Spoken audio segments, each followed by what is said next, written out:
Ubu tuvugana ikigezweho nuko ikipe y'igihugu y'u Rwanda Amavubi yatangiye imyitozo yayo yayitangiye kuri uyu wa mbere ku mugoroba iri kwitegura imikino ya FIFA series izatangira kwa kane w'iki cyumweru twatangiye hazaba tariki 26 isozwe tariki ya 31 abakinnyi 31 rero nibo bari bahamagawe by'agateganyo n'umutoza w'ikipe y'igihugu aba rero bagomba gusezererwamo batanu hagasigara 26 aribo bazakina iyi mikino ya FIFA series.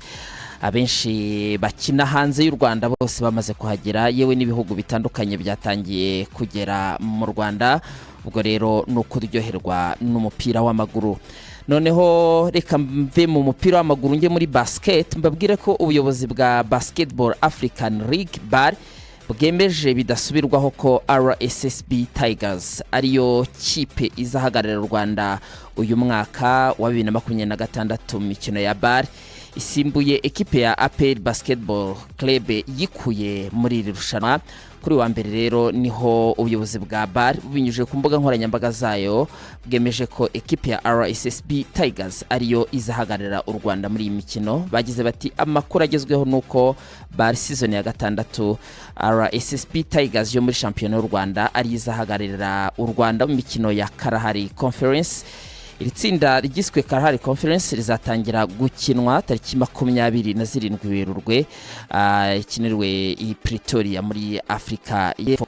Noneho rero shampiyona y'umupira w'amaguru mu Rwanda hari imikino y'ibirarane itarakiniwe igihe izakomeza muri iki cyumweru n'ubundi twatangiye nko kwa gatatu. Bugesera izakira Hilal Domdoromani, naho kwa gatandatu Rutsiro yakiriye ekipe ya Hilal. Bibutse ko shampiyona yatewe na APR ifite amanota 49, Armerek ifite amanota 48, Hilal ya gatatu ifite amanota 45, Rayon Sport ya amanota 42. Muri volleyball ho ishyirahamwe ry'umukino wa volleyball mu Rwanda ryabwiye abakunzi ba volleyball ko umukino wa kane wa playoffs muri kimwe cya kabiri kirangiza mu bagore usigaye uzakinwa ku munsi wo kuwa gatatu hazabe ku isaha 12. Kepler na Polisi bazakina umukino wa kane muri iyi mikino ya playoffs. Mbibutse ko ikipe ya Polisi ifite imikino ibiri, Kepler imaze gutsinda umukino umwe, zose rero zirimo zirashaka izahona ari ku mukino wa nyuma. Mu gihe mu bagabo ho byamaze gucayuka, Rege na kipe ya Polisi nizo zizakina umukino wa nyuma.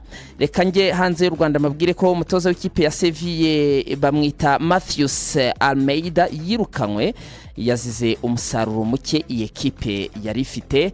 Ariko reka nanababwire ko umunyabigwi mu mupira w'amaguru baramuzi cyane bamwita Zinedine Zidane yakina ikipe y'igihugu y'Ubufaransa cyane n'ama ekipe menshi atandukanye. Uyu munsi ku munsi w'ejo niho president w'ishyirahamwe ry'umupira w'amaguru mu France Philippe Hamidou Diallo yatangaje ko uyu nguyu ari we uzatoza ikipe y'igihugu y'Ubufaransa nyuma y'igikombe cy'isi. Uyu mugabo rero